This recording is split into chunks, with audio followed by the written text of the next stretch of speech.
लोगोफोर सोर सोरना नैबेबायदि account payout setup खालामनो थिननाय अपसन फैदों नोंथांमोना बेखौ थाबैनो खालामनानै ला लोगोफोर। जुदि नोंथांमोनावबो नैबेबायदि अपसना फैनानै दङब्ला, नङाब्ला नोंथांनि स्टारजों आर्निं जानायानो जा बा कन्टेन्ट मनिटाइजेसनजों आर्निं जानायानो जा, नङाब्ला नोंथांना एक्सपायार जानायनि चान्सआ थागोन लोगोफोर। दा जोङो बेखौ सेटआप खालामनो थाखाय जोङो नैबे सेटआप अपसनाव थुनानै होनांगोन। बिनि उनाव जोङो नैबेबायदि अपसन नुनो मोनगोन legal first name, legal last name, date of birth, country लोगोफोर। बेखौ नोंथांमोना पेन कार्डखौ लाफानानै मोजाङै फिलआप खालामनानै लाबानो जाबाय। गरबर खालामनो नाङा, नङाब्ला नोंथांमोना उनाव प्रब्लेम जानो हागौ। दा आङो बेखौ पेन कार्डखौ नायनानै सासे लोगोनिखौ मोजाङै नायनानै खालामना होनोसै। बिनि उनाव नैबे नेक्स्टआव होनानै होनोसै। बेना गासिबो थिगैनो दंजोबखायो। बिनि उनाव नैबाहाय नुनो मोनदों कान्ट्रि आरो बिजनेस टाइप लोगोफोर। गोबां मानसियानो नैबे बिजनेस टाइपखौ बिराद भुल खालामनानै लायो। सोरबा सोरबा नैबाहाय मानि इन्डिभिजुवेल जानांगौआव पार्टनारशिप एड्स, नैबे LLC, पाब्लिक कर्प'रेसन, बेबायदि प्राइभेट कर्प'रेसन बेबायदि अपसनखौ होनानै लालाबायो। दा जोंना नैबे इन्डिभिजुवेल अपसनासो जागोन लोगोफोर फार्स्टनि अपसना। दा जोङो बेखौ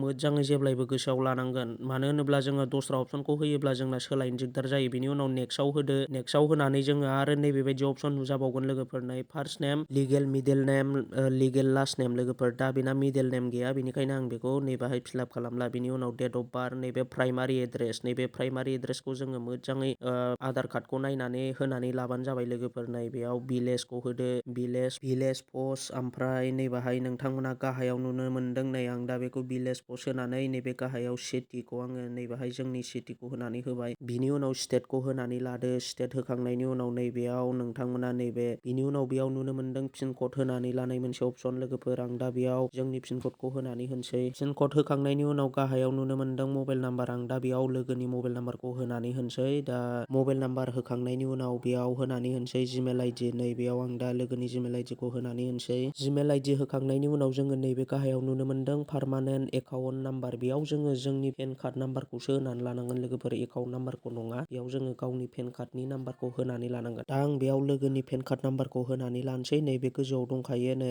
बेयाव पेन अपसन लिरनाय दंखायो। बेनिखायनो जोङो बेयाव पेन कार्डनि नाम्बारखौ मोजाङै होनानै लाबानो जाबाय। पेन कार्ड नाम्बारखौ होखांनायनि उनाव गाहायाव नुनो मोनदों टिक मार्क होनाय अपसन लोगोफोर। टिक मार्कखौ अन होनानै नैबे नेक्स्ट अपसनाव थुनानै होबानो जाबाय। बिनि उनाव नैबेबायदि अपसन नुनो मोनगोन। बेयाव जोङो बेंक ट्रेन्सफार, वायार ट्रेन्सफार, ओमफ्राय लिंक इउआर पेपल एकाउन्ट। जोङो नैबे फार्स्टनि अपसन नङाबा सेकेन्डनि अपसनखौ जोङो जिखुनु जाया मोनसेखौ होनानै लाबानो जाबाय। दा नोंथांमोना नैबाहाय जुदि वायार ट्रेन्सफारखौ होयोब्ला नोंथाङा $100 बासो बेखौ उइद्र' खालामनो हागोन। नोंथाङा आरो बेखौ होयोब्ला नोंथाङा नोंथांनि बेंक क'डखौ, बेंकनि सुइफ्ट क'डखौ मोनथिनांगोन। आरो नोंथाङा नैबे गोजौनि फार्स्टनि अपसनखौ होयोब्ला नोंथाङा बेखौ $25 बानो नोंथाङा उइद्र' खालामनो हागोन। दा आं बे लोगोनिखौ नैबे $25निखौनो होनानै होबाय। दा बेखौ होनो थाखाय जोङो नैबेयाव थुनानै होनांगोन। बिनि उनाव जोङो नैबेबायदि अपसन नुनो मोनगोन। बेयाव जाहैबाय नै IFSC क'ड ओमफ्राय बेंक एकाउन्ट नाम्बार।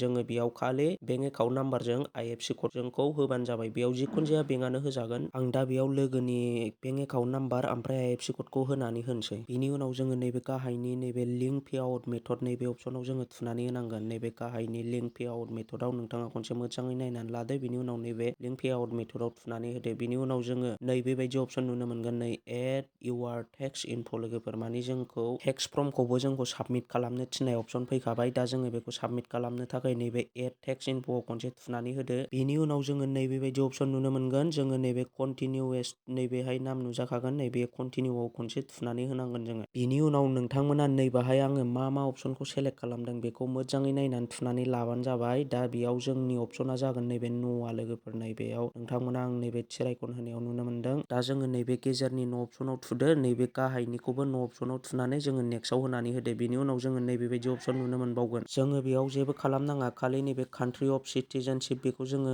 गाव गावनि कान्ट्रिखौ सेलेक्ट खालामनानै लादो। बिनि उनाव जोङो नैबे नेक्स्टआव थुनानै होदो। नेक्स्टआव थुनाय लोगो लोगो बेयाव जोंनि कान्ट्रि, ओमफ्राय एड्रेस 1, एड्रेस 2, सिटि, स्टेट, ओमफ्राय पिन कड बेयो गासिबो सजाजोबगोन। थिग दंना गैया मोजाङै नायदो। थिग दङब्ला जोङो बेखौ जेबो खालामालासे नैबे नेक्स्ट अपसनाव खनसे थुनानै होदो। बिनि उनाव आरो जोंना नैबेबायदि अपसन नुजाबावगोन।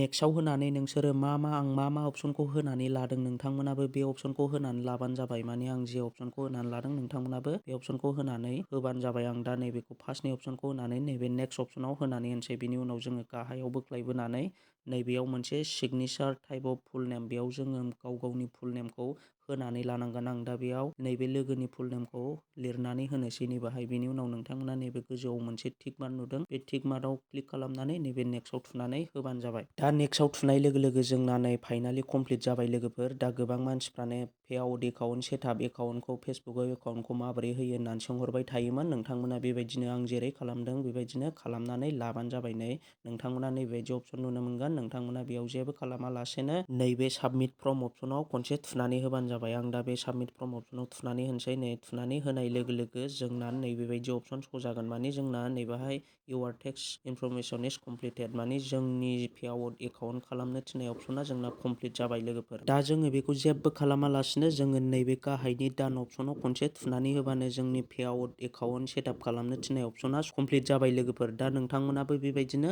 गोरलैयैनो खालामनानै लानो हागोन। नोंथांमोना जेराव आङो मा अपसनखौ सेलेक्ट खालामदों बे अपसनखौ सेलेक्ट खालामबानो नोंथाङाबो गोरलैयैनो नोंथांनि पेआउट एकाउन्टखौ कमप्लिट खालामनानै लानो हागोन आरोखि लोगोफोर। दा दिनैनि भिडिअआ बेखिनियानोसै। नोंथांमोना जायफ्रा आंनि चेनेलाव दिनैसो गोदानै फैदों, चेनेलखौ साबस्क्राइब खालामनानै लादो आरो फेसबुक पेजाव नायदोंब्ला नोंथांमोना पेजखौ फल' खालामनानै होदो।